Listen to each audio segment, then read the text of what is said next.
Yun, hello guys. So guys, magko-convert tayo ng top load. I-convert natin sa manual. Ayan. Ito yung kanyang wash timer. Ito yung kanyang toggle switch. Ito yung kanyang wash timer. Ito yung toggle switch niya.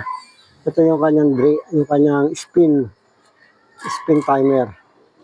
Ayan. Tapos, i-wiring po natin. Ayan. Ayan po. Ayan. Ito po yung wire na to para po sa capacitor papunta po sa baba. Ito po yung supply. Ito po, ikakabit natin to rito. Diyan, isasama natin dito. Sasama po natin dito yan. Kasi ito yung common niya eh. Common. Ayan. Ito common yan. Common. Kasi ito naman, itong common ng dito po natin ilalagay. Ayan. Diyan po natin ilalagay yan. Ayan. Halimbawa, nakalagay na yan. Nakalagay na ganyan. Yung isa nito, kagaya na itong spin timer. Dito naman po natin ilalagay yan. Ayan, nakalagay na siya. Nakalagay na siyang ganyan. Ayan. Kasi, pag doon mo siya, di ba nakaganyan, pag tinulak mo ganun, imbis na ito ang aandar, kaya yung wire niya, pinagbaligtad lang natin. Para kung nakaturo siya rito, ito ang aandar. Ayan. Ganyan. Okay po. Tapos itong mga to, itong mga natitirang wire na to, kagaya nito sa capacitor.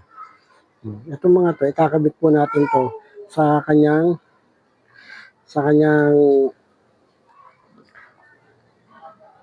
motor. Ayan po, ganyan po ang pag-wiring po ng ating manual. Kino-convert po natin sa manual, yung automatic washing machine. Ayan. Okay, Lord. Sana may ganyan lang. Yan ang paggagawa ng kailangan nyo lang ng wash timer, toggle switch, at kailangan nyo rin loads ng drain motor. Ayan. So, drain motor naman. Ito, drain motor tayo. Drain motor. Kung susum natin na zoom. Ayan. Magulo. Kung nakikita nyo to, ito.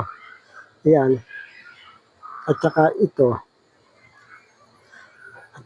Naka-series lang yan. Tapos ito yung common niya. Sariling wire yan.